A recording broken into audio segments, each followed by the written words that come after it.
सुप्रभातम प्यारे विद्यार्थियों, आज की क्लास में हम एक नए टॉपिक पे चर्चा करेंगे और वो टॉपिक है आपके अव्यय प्रकरण। कौन सा? अव्यय प्रकरण। अव्यय है ना। देखिए, इसके शाब्दिक अर्थ है व्यय का मतलब होता है खर्च होना। क्या होता है? खर्च होना। जब कोई भी चीज हमारे से खर्च होती है, इसका मतलब वो क्या हो रही है? घट रही है। क्या हो रही है? घटना है ना। और इसके आगे अ लग गया, इसका मतलब वो क्या नहीं हो रही है? खर्च नहीं हो रही है। तो हम इसको ऐसे भी कह सकते हैं कि संस्कृत में तो ये कह सकते हैं कि न व्यति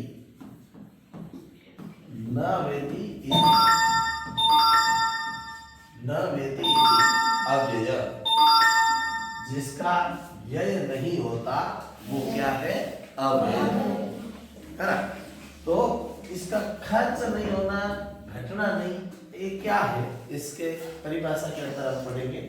तो अव्यय की एक परिभाषा है, वो एक हम श्लोक के माध्यम से पढ़ेंगे।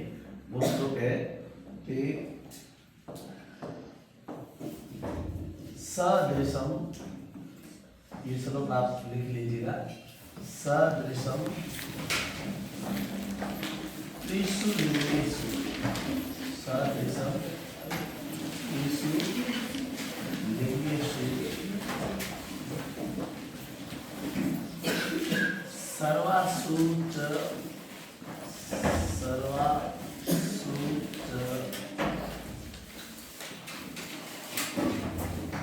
विभक्तिषु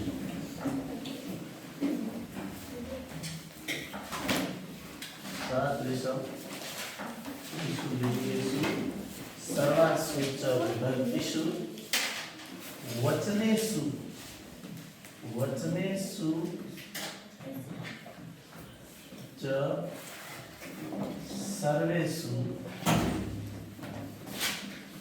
वचनेषु च सर्वेषु यन्न व्यति तदव्ययम्।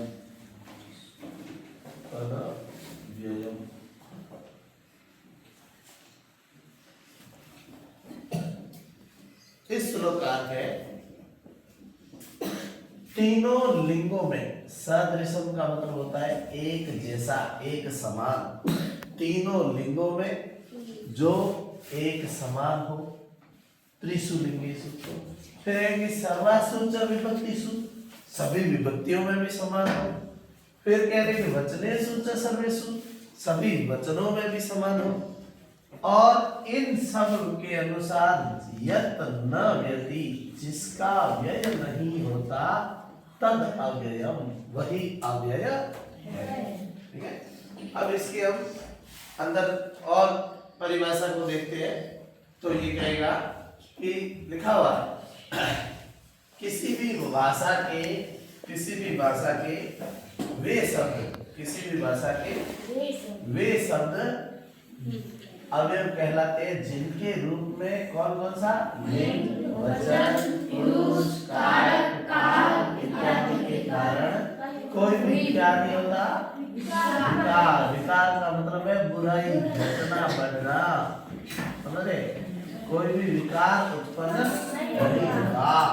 ऐसे शब्द हर स्थिति में अपने मूल रूप में रहते हैं। किसमें रहते हैं? मूल रूप में। ठीक है।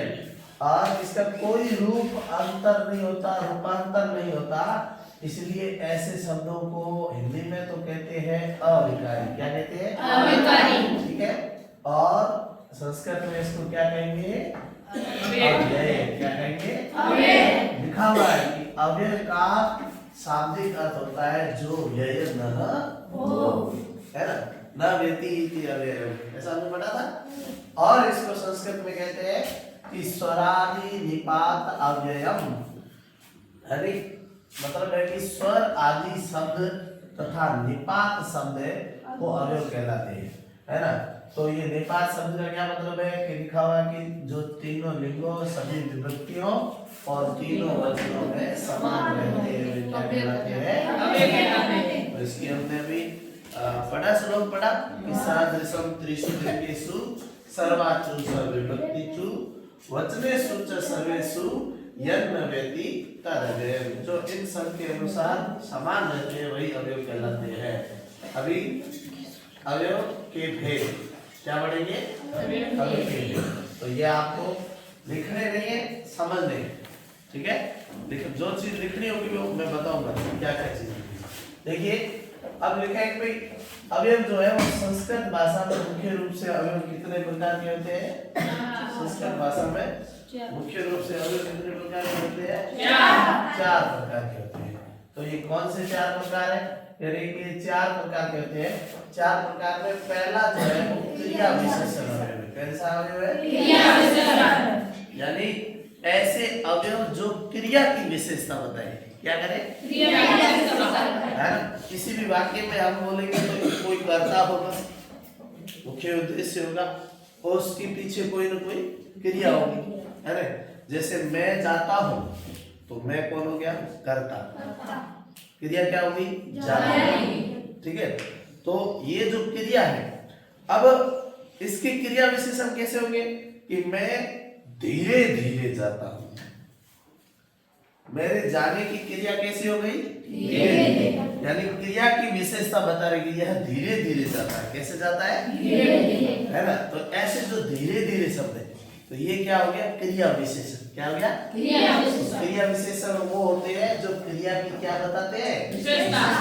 लिखा होगा कि जो शब्द क्रिया के काल, स्थान, रीति, परिमाण बताए, ये सब विशेषता के अंतर्गत आते हैं, है ना?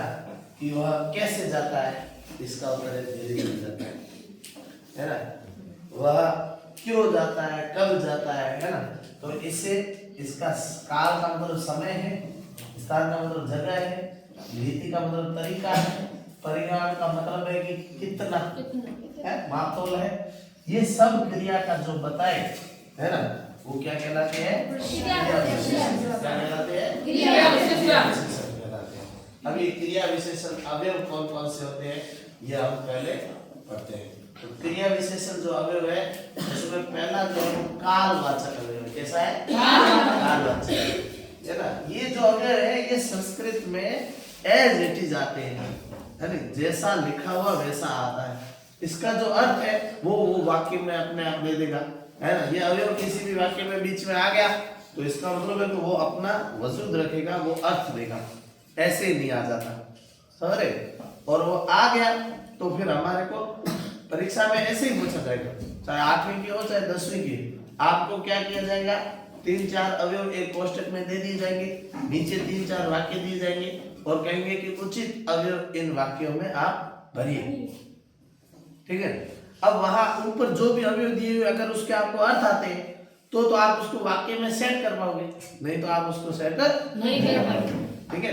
तो इसीलिए हमें क्या करना है? अवयवों के अर्थ जान लेंगे, ठीक है? बाद में हम ऐसे उदाहरण देखेंगे कि ये वाक्य में कैसे कैसे अवयव आ सकते हैं, ठीक है?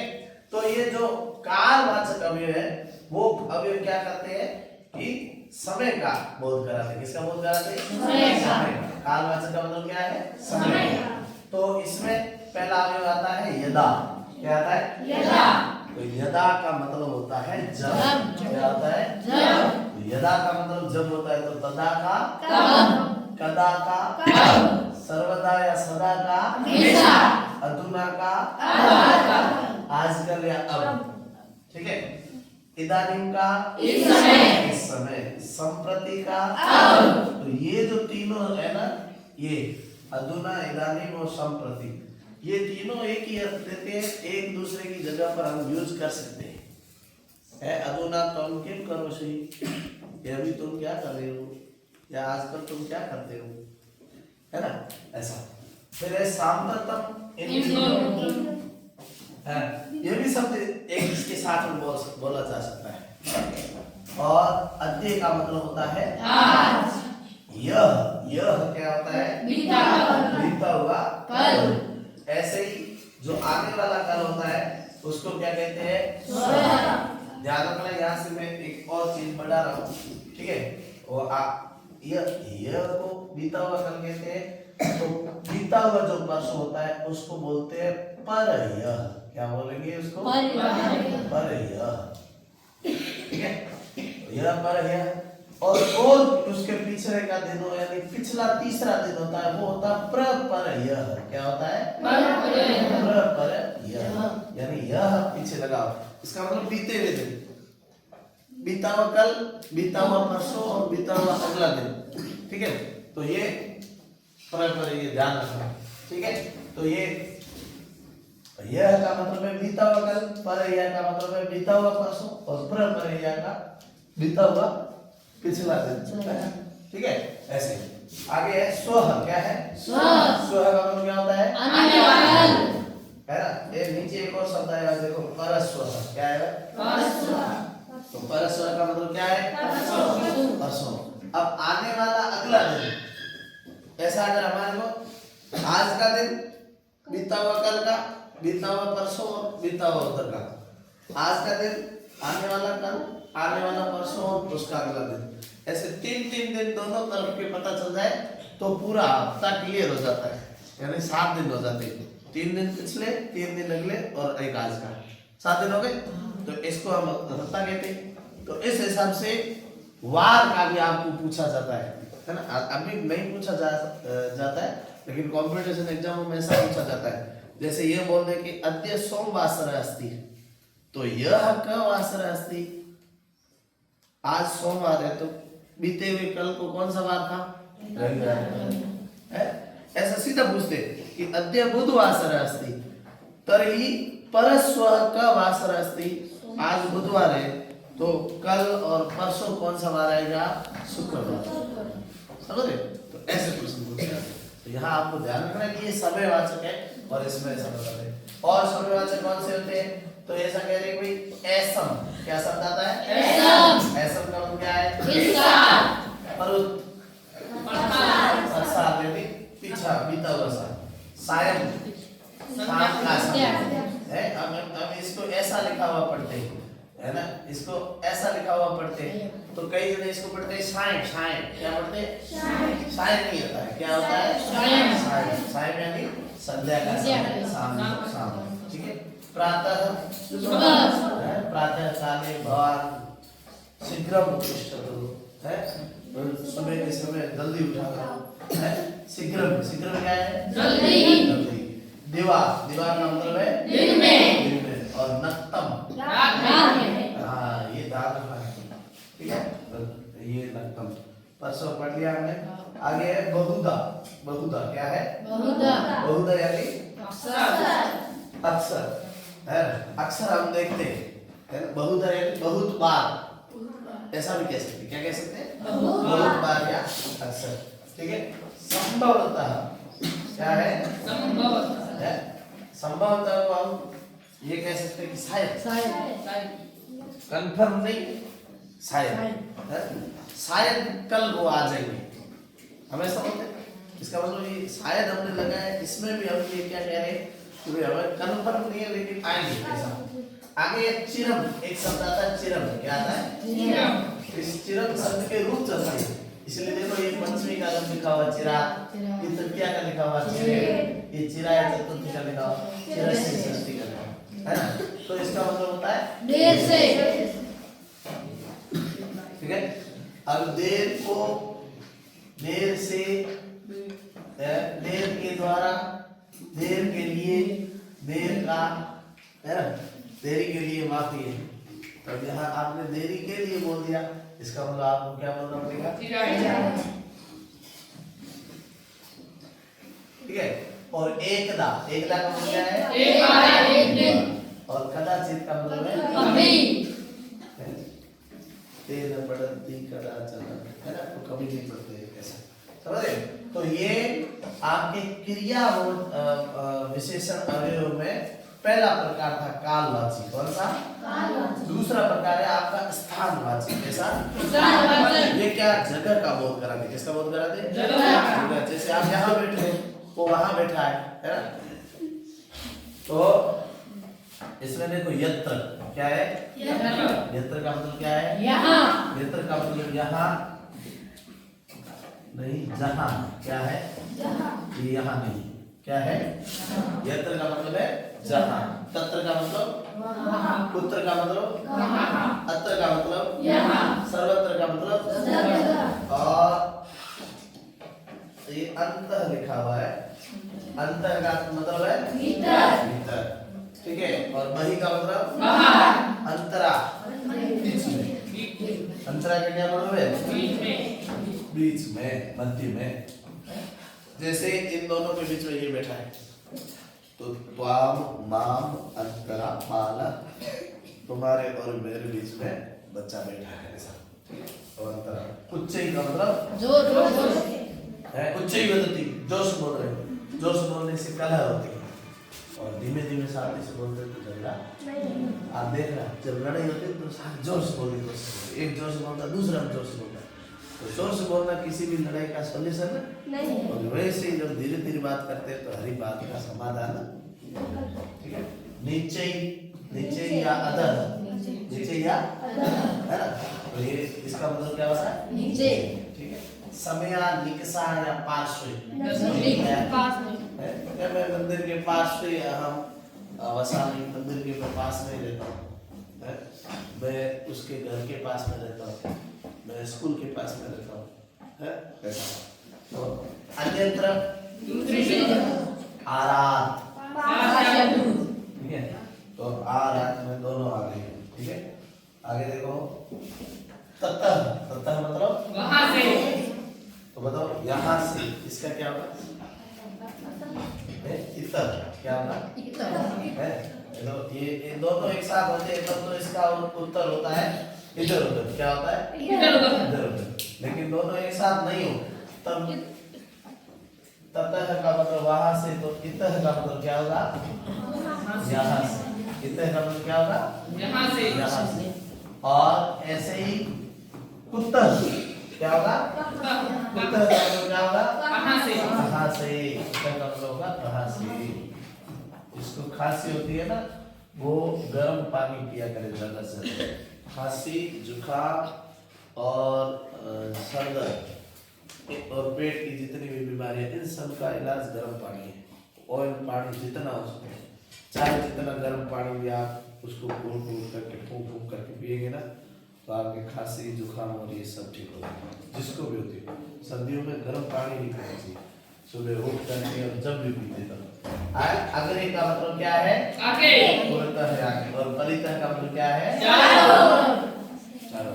तो ये सारे अव्यय क्या है, तो हमने 2 नंबर में कौन से अव्यय पढ़े हैं, कौन से पढ़े हैं, तीसरा है रीतिवाचक, कौन से अव्यय, रीतिवाचक अव्यय में आप देखिए, रीति का मतलब है तरीका बताना, है ना, तो कैसा, सबसे पहले है सने सने, कैसा है, सने सने, सने सने का मतलब क्या है, धीरे धीरे, मैंने कहा कि मैं धीरे धीरे चलता हूँ, हम सने सने चलामी, मैं धीरे धीरे चलता हूँ, ठीक है, धीरे, पुनः, पुनः मतलब क्या होगा, फिर, या हम ये कह सकते हैं दोबारा, क्या कह सकते हैं, दोबारा, ठीक है, तो ये फिर है भूयः मुहुः, ये शब्द ऐसे है जो कम यूज होते हैं और हमारे मुंह से भी नहीं जाते, लेकिन एक ही अर्थ है वो फेर देते हैं, ऐसे है यथा, जैसे मैं कहूँ वैसे करना, इसका मतलब तरीका बता रहे, क्या बता रहे, हाँ, तो तथा का मतलब वैसे है, सहसा का मतलब अचानक, मैं क्या करूँ वो अचानक आ गया, मैंने देखा ही नहीं, तो अचानक आ गया है, एक्सीडेंट वगैरह जितने भी होते हैं ना, उसमें गाड़ियां वगैरह अचानक आ जाती है, तो समझ में नहीं आता क्या करें, है, ब्रेक लगाएं, गैस दबाएं, क्या करें, इधर मोड़े, एक साथ समझ नहीं आता इसमें, है, फिर सम्यक, सम्यक का मतलब क्या है, ये सम्यक आपको कहाँ दिया जाता था, होमवर्क करते थे ना, तब उसमें लिखता था मैं सम्यक, जिसकी राइटिंग ठीक ठीक होती थी उसमें सम्यक लिखता था, है कि भाई काम करने का तरीका ठीक है, कैसा है, असकलत, कैसा समझे, ये सब भी कम यूज होता है, हमने कम देखा है, चंचल किसी भी प्रकार है, अजस्रम लगातार, अजस्रम क्या है, लगातार, हाँ, तो ये भी शब्द है वो कम शब्द को मिलता है, इत्यम इस प्रकार, और एवं। इसका हाँ, तो ये एवं शब्द तो फिर भी यूज होता है। तो एवं और ये एवं का मतलब इस प्रकार है, ऐसे आप सिर्फ एव शब्द लिखो, एव उसका अर्थ होता है ही। क्या होता है? ही। जैसे वाक्य में लिखा होता है सत्यम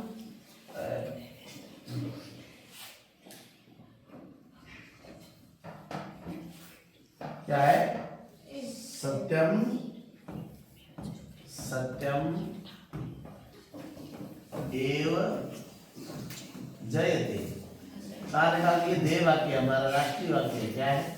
राष्ट्रीय देव है। सत्यमेव जयते क्या बोलते हैं हम? तो वो सत्यम एव जयते ये लिखा होता है। इसका मतलब है सत्य की ही जीत होती है। किसकी जीत होती है? सत्य की। तो सत्यम का मतलब है सत्य की, और एव का मतलब है ही। क्या है? ही। और जयते यानी जीत होती है। सत्य की ही जीत होती है। ठीक है। और यहाँ लिखा हुआ क्या? एवं। और एवं का मतलब क्या है? इसका। तो ध्यान रखना, एव का मतलब ही है, लेकिन एवं का मतलब इसका। ठीक है। और आगे हम इसका चौथा भेद पढ़ते हैं, वो है परिमाणवाचक। कैसा वाचक? परिणामवाचक। परिणाम नहीं है, परिमाण। कैसा है? परिमाण। परिमाण। परिमाण का मतलब है वो आपको माप तोल बता रहा है कितना है। परिमाण का मतलब क्या है? देखो लिखा हुआ है किंचित। किंचित का मतलब क्या होता है? थोड़ा। थोड़ा नहीं, थोड़ा। ठीक है। तो किंचित का मतलब है थोड़ा। यावत। यावत का मतलब जितना। जितना कहो उतना ही करो, है ना। तो तावत का मतलब उतना। न्यूनतम। थोड़ा। यहाँ भी थोड़ा। ठीक है। प्रकार अधिक। अधिक खूब, है ना। सामी आधा। आधा। नाना अनेक। अनेक प्रकार के फूल खिलते हैं ना, नाना। ठीक है। ऐसे ईशत थोड़ा। ये सब कम यूज होता है। अलम ये सब अवश्य करके यूज होता है। अलम का मतलब क्या होता है? पर्याप्त। ठीक है। जब अलम का अर्थ पर्याप्त हो तब उसमें कौन सी विभक्ति आती है?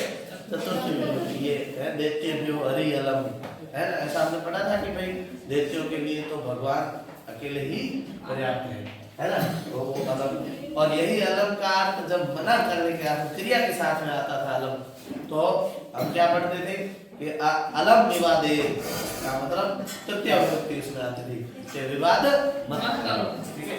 आगे केवलम। केवलम का अर्थ क्या होता है? केवल।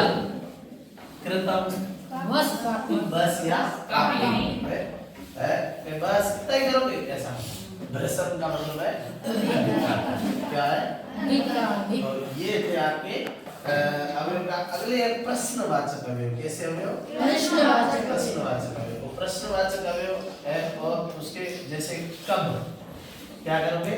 कब। ये प्रश्न निर्माण में भी आपने पढ़ा था। हमने एक टॉपिक पढ़ा है प्रश्न निर्माण, उसमें भी मैंने किम शब्द के तो रूप लिखाए थे। उसके अलावा भी कुछ शब्द लिखाए थे कि ये शब्द है वो प्रश्न निर्माण में काम आते हैं। जब समय का हो तो हम क्या बोलते हैं कि भाई उसने ऐसा कब किया, तो कब को क्या बोलते हैं? है ना।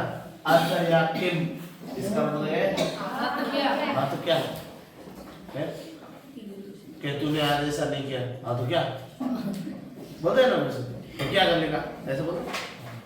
ये फिर है को या कुत्र है। ये क्या है? स्थान। स्थान। जब स्थान का प्रश्न बनाना हो कि हल्दी घाटी में महाराणा प्रताप और अकबर लड़े तो कहाँ लड़े, ऐसा तो कुत्र है ऐसा। ये किमर्थम। किमर्थम का क्या है? इसलिए। तूने ऐसा क्यों किया, करने का कारण क्या है? इसलिए। तो किमर्थम है भाई आप यहाँ किमर्थम आगच्छ आगच्छ कि तुम यहाँ क्यों आते हो, है पढ़ने के लिए याद है। तो कथम। कथम का मतलब क्या है? क्यों। क्यों तुमने ऐसा क्यों है। हाँ आगे कथम का अर्थ आप किम। अगला क्या है? किम। किम का अर्थ क्या होता है? क्या। मतलब क्या होता है? अरे किम का अर्थ क्या होता है? क्या ही होता है? क्या आता है? क्या। हाँ ठीक है। तो ये थे आपके कौन से अवयव? प्रश्नवाचक अवयव। और वो पांचों किसके भेद थे? क्रिया विशेषण अवयव के। तो अवयव का हमने एक भेद पढ़ा क्रिया विशेषण अवयव। कौन सा अवयव? क्रिया विशेषण अवयव। और क्रिया विशेषण अवयव के अंतर्गत हमने अभी तक सारे स्क्रॉल करके पढ़ ली है। उसमें से पहला कौन सा था बताओ कालवाची कैसा था दूसरा कौन सा था स्थानवाची तीसरा कौन सा था रीतिवाचक कौन सा वाचक इससे पता चलता है कि आप कितना ध्यान लगा करके पढ़ रहे थे या सिर्फ केवल ये देख रहे थे समझ रहे चौथा कौन सा था परिमाणवाचक कौन सा वाचक और पांचवा इसी के अंदर कौन सा था तो ध्यान रखना है कि अवयव का केवल अभी तक हमने एक प्रकार पढ़ा है वो कौन सा पढ़ा है ठीक है तो एक प्रकार के अंदर हमने इतने अवयव पढ़े और उनमें से जो हमारे काम के वो हमें याद रखना आगे जब मैं वाक्य दूंगा ना तो उसमें आपको पता लगाना पड़ेगा ठीक है अगले है अवयव का प्रकार है वो दूसरा वो प्रकार है आपका कौन सा समुच्चय बोधक कौन सा अवयव समुच्चय बोधक ठीक है तो समुच्चय बोधक अवयव को यहाँ से देखिएगा तो समुच्चय बोधक अवयव है ये दूसरा प्रकार है समुच्चय बोधक अवयव वे शब्द होते हैं जो वाक्यों को क्या करते हैं जोड़ने का काम करते हैं क्या करते हैं जोड़ने का अलग नहीं करते दो वाक्यों के उनको क्या करेंगे वो जोड़ने है ना तो जैसे समुच्चय बोधक अवयव है उसमें पहला है च क्या है च या तथा तो इसको हम कहते हैं औ क्या कहते हैं है जैसे मैं जाता हूँ और वह आता है तो मैं जाता हूँ एक वाक्य है तो वह आता हूँ दूसरा वाक्य लेकिन ये बीच में जो और लगा है ठीक है इससे दोनों वाक्य जुड़ गए तो मैं जाता हूँ वो आता है इसका मतलब है कि हम कोई ऐसी जगह पे जाते हैं जहाँ मेरे जाने के बाद में ही वो आता है तो मैं जाता हूँ वो आता है समझे हम बोलते हैं कि सर दो जने पढ़ रहे होते हैं कि सर इसको घर भेज दो क्यों क्योंकि घर पे काम है और मम्मी पापा बाहर जा रहे हैं तो हम बोलते हैं कि इसको घर भेज दो ताकि मम्मी पापा बाहर जा रहे हैं तो ये घर जाएगा तब वो घर छोड़ेंगे तो दो क्रियाएं अलग अलग क्रियाओं को जोड़ने के लिए हम कहते तो ऐसे वाक्यों को जो जोड़ते हैं उनको हम समुच्चय बोधक अवयव कहते हैं इसमें पहला कौन सा पढ़ा हमने च या तथा दूसरा है यतः है यतः का मतलब क्या होता है तो आप गणित में पढ़ते हैं यद्यपि चूंकि क्या पढ़ते चूंकि पढ़ते गणित में ऐसे क्यों की है मैं बहुत खुश होगा मैं बहुत खुश होगा क्योंकि आप सबके अच्छे परसेंटेज बन गए या आप सब अच्छे नंबर लाओगे है तो क्योंकि ये कारण है क्योंकि क्या है कारण है तो भाई मैं ऐसा क्यों करूंगा मैं बहुत मारूंगा क्योंकि तुम पढ़ के नहीं आए तो समझ रहे तो ऐसा फिर वाह या ऐसा तो हम बोलते हैं या तो आवाज कर लो या पढ़ लो है तो क्या बोलेंगे अथवा बोलते हैं आइदर और अंग्रेजी में क्या पढ़ते हैं आप आइदर और है तो या तो पढ़ लो और या फिर घर चले जाओ या तो चुपचाप बैठ जाओ या बाहर चले जाओ तो ये जो या बोल रहे ये क्या है तो दो शब्द होता है यत यत का भी अर्थ क्या होता है क्या होता है मैं कह रहा हूं कि शांत हो जाओ ये जो की अब ये की क्या कर रहा है तो मैं कह रहा हूं एक वाक्य शांत हो जाओ दूसरा वाक्य इसको जोड़ रहा है ठीक है ऐसे अपने है ठीक है और क्या है अतः क्या है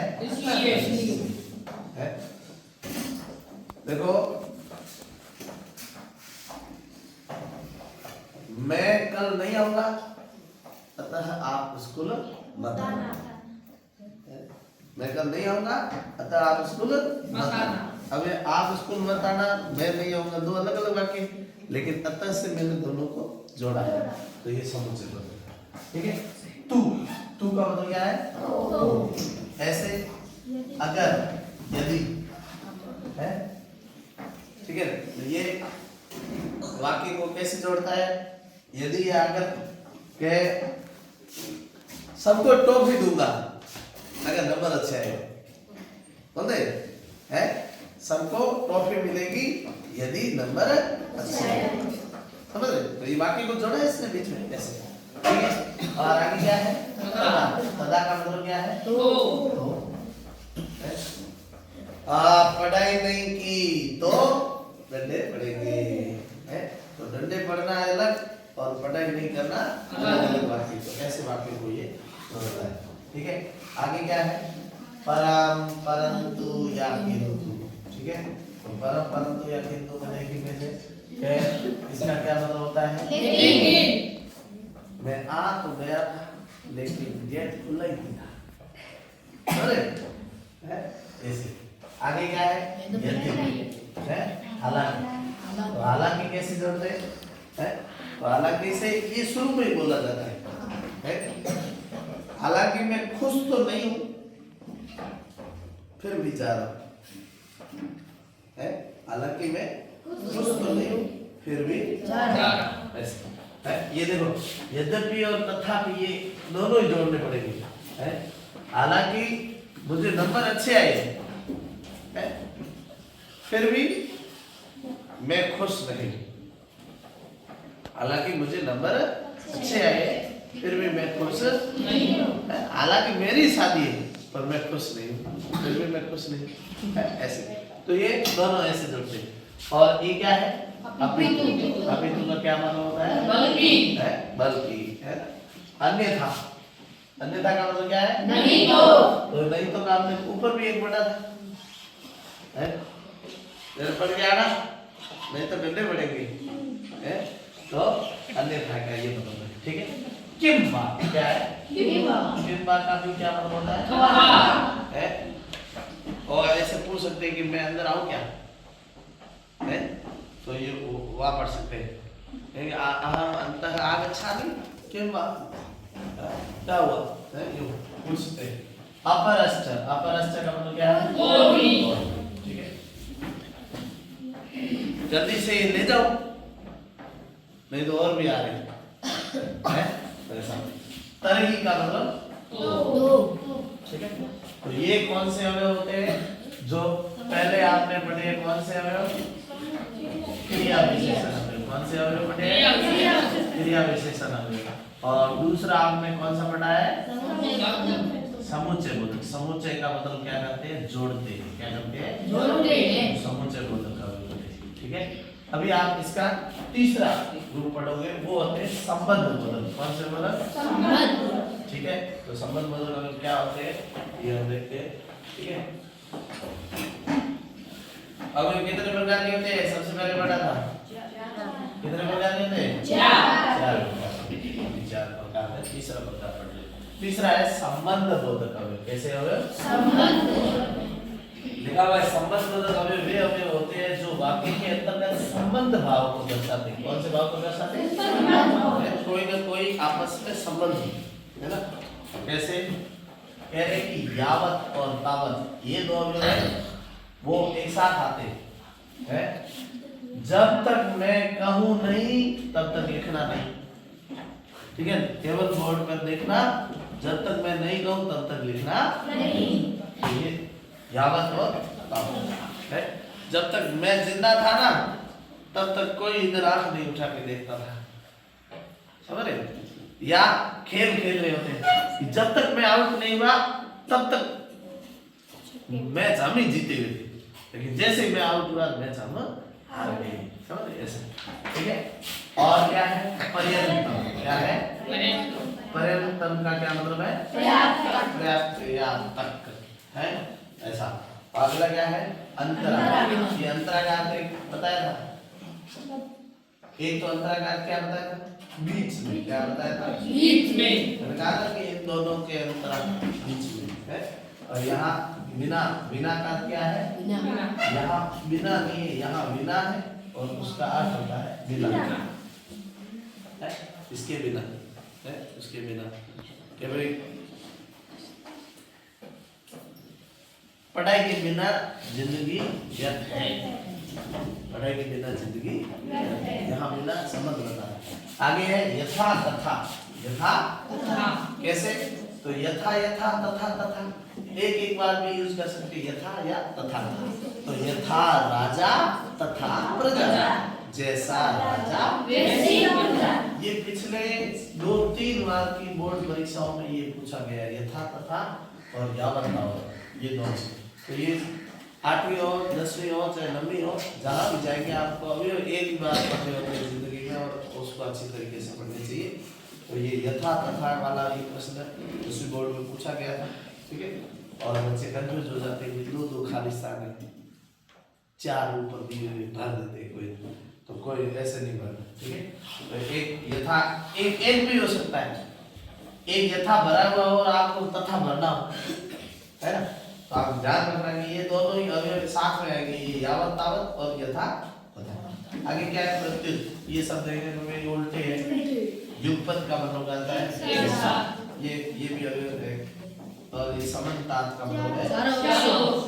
तो इस प्रकार ये कौन से अवयव पढ़े हमने, संबंध बोधक। कौन से अवयव पढ़े? अगले है आपके विस्मयादि बोधक। कैसे? विस्मयादि बोधक। तो इसको कौन सा नंबर दिया जाए विस्मयादि बोधक को, बताओ कौन सा नंबर दिया जाए? तो इससे पहले हमने 3 कौन से पढ़े हैं? विशेषण अवयव, समुच्चय बोधक अवयव, और अभी पढ़ा वो संबंध बोधक। और ये चौथा कौन सा है? विस्मयादि बोधक, है ना, जिसमें हमारे को विस्मय होता है। लिखा हुआ है कि विस्मयादि बोधक अवयव होते हैं जो वाक्य में विस्मय, आश्चर्य, है ना, या निराशा, या प्रेरणा, है, या आदर, या सुख दुख, हर्ष विषाद, है ना, ये सारे विस्मय के पार्ट है। निराशा, प्रेरणा, आदर, सुख दुख, हर्ष विषाद आदि भाव, ये सब भाव है। किसको दर्शाते हैं? भाव। इन सभी भावों को दर्शाते हैं। ऐसे अवयवों को हम विस्मयादि बोधक, है ना। तो इसमें लिखा हुआ है, तो पहला है वो है हा या है। हम मारवाड़ी में तो ऐसा बोलते हैं, लेकिन इसको संस्कृत में कैसे बोलोगे? हा या ये असाध सूचक। असाध का मतलब होता है दुख, है। तो जब दुख होता है तो हम कहते हैं ओह, है ऐसा, ओह बहुत बुरा है ना, ऐसा दुख। अहो है, अहो या मत, ये भी निराशा या आश्चर्य है। समझे? कह रहे हो किसी ने कहा भाई उसने जहर खा लिया, ओह मर गई, है, जहर खा लिया, अरे बाप रे, ऐसा, ठीक है। और अरे रे रे रे है, ये अनादर सूचक। अरे ऐसे कैसे कर रहे हो, है, ये अनादर सूचक। या सामान्य सूचक में भी है, ए काम करता है रे, की करे रे, है। तो ये अनादर सूचक है, मतलब आप उसको आदर से नहीं। इसलिए ध्यान रखना कि जो भी सामान्य नहीं होते, कर दूंगा रे, ये क्या करता है रे, तो ये अनादर जिसका आप करना चाहो उसके पीछे नहीं लगाना है। पानी भर ले रे, खाना खा ले रे, पढ़ाई कर ले रे, ये अनादर सूचक। बड़ा कोई छोटे को कह सकता, लेकिन छोटा किसी बड़े को नहीं कह सकता, तो कहना नहीं चाहिए। क्या है रे, तब ये रे पीछे लगाया, इसका मतलब आप उसका क्या कर रहे हो, अपना अगला है हाँ हर या ठीक। तो इसमें घृणा है, जो चीज हमारे को पसंद नहीं है, उसको हम क्या कहेंगे, घृणा। तो ये घृणा बोधक है, ये हाँ या ठीक। अगला है साधु अदेव या शोभना। तो ये क्या है, मैं साधुवाद देना चाहता हूँ। कैसा वाद देना चाहता हूँ, यानी अच्छी बात हो तो हम उसका क्या कहते हैं, साधु, साधु, उत्तम, श्रेष्ठ, शोभना, है, बहुत अच्छा, है। तो ये है सारे कौन से अवयव है, खुशी वाले। कौन से अवयव है, सुख वाले। सुख में भी